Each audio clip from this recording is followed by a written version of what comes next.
world a new world. I think it's no change and thoughtful change.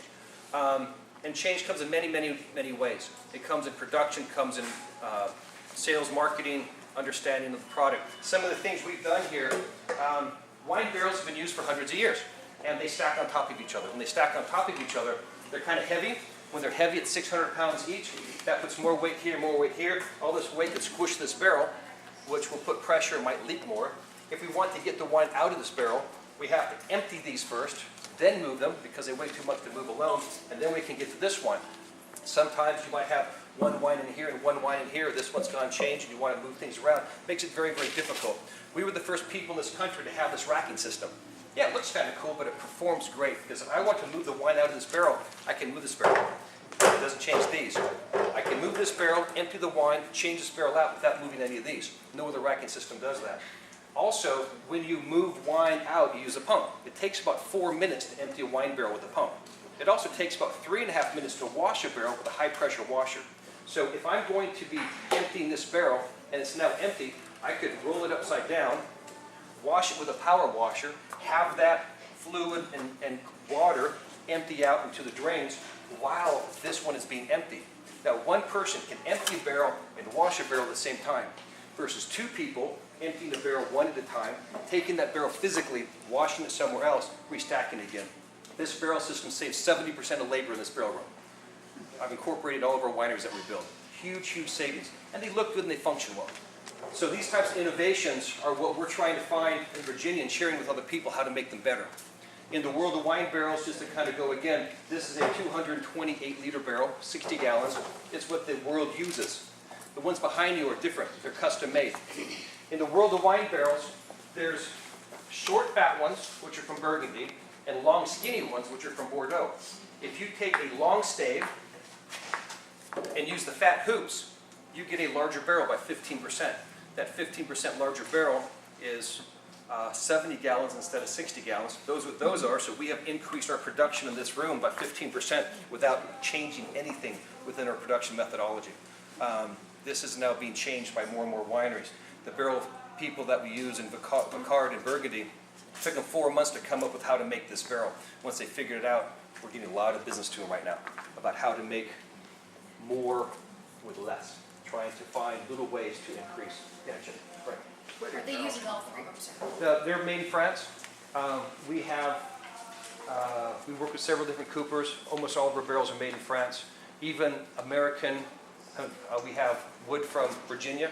I have wood from a national battlefield that we have selected from a national battlefield. The oak was, trees were felled, cut into logs, staved, and then shipped to France for barrel production. And the finished barrels are shipped back here again. How many years can you use a barrel? 4 to 5 years is average length. Our goal is 4 years per barrel.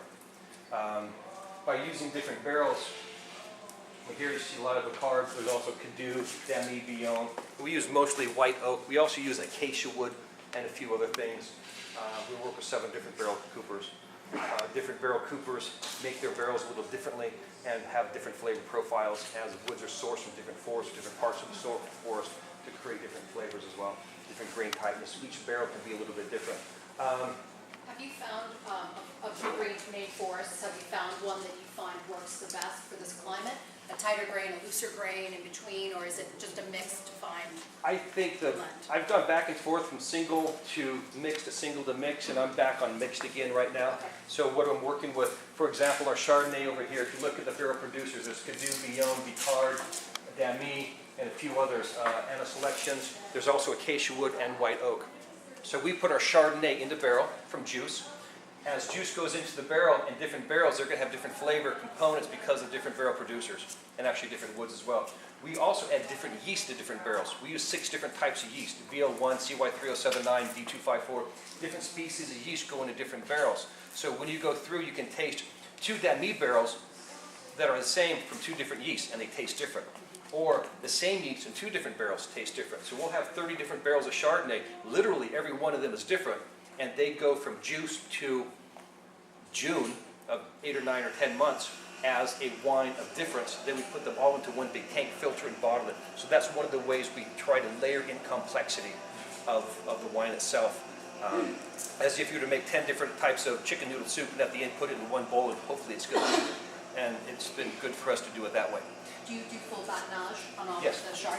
We do full batonnage, which is basically, and full ML here. Oh, okay. So malolactic fermentation is changing malic acid to lactic acid. It makes the wine less green apple crisp and more buttery, fat, and rich. And batonnage is when you stir the wine. Wine, yeast ferments sugar to alcohol, and then that yeast dies, settles to the bottom of the barrel. When you stir the barrel up or batonnage, it will add viscosity, richness, thickness, and complexity to the wine. It also is an antioxidant, so it's a self-preservation of the wine. And we find, for the restaurant people, I know a lot of you are, if you build a restaurant wine list, restaurant menu, you have your different proteins of fish and scallops and pork and chicken and beef and veal or whatever. From your different proteins, you cook them traditionally in different formats: high temperature, low temperature, moist heat, dry heat, fast, however. And by cooking them in different temperatures and then using different herbs, you end up progressively pushing these proteins away in different directions. So when your customer sits at your table and looks at your menu, you have a wider diversification from one menu item to the next by not just a protein choice, but how that food is made. We do the same thing in the wine industry. Riesling is stainless cold fermented.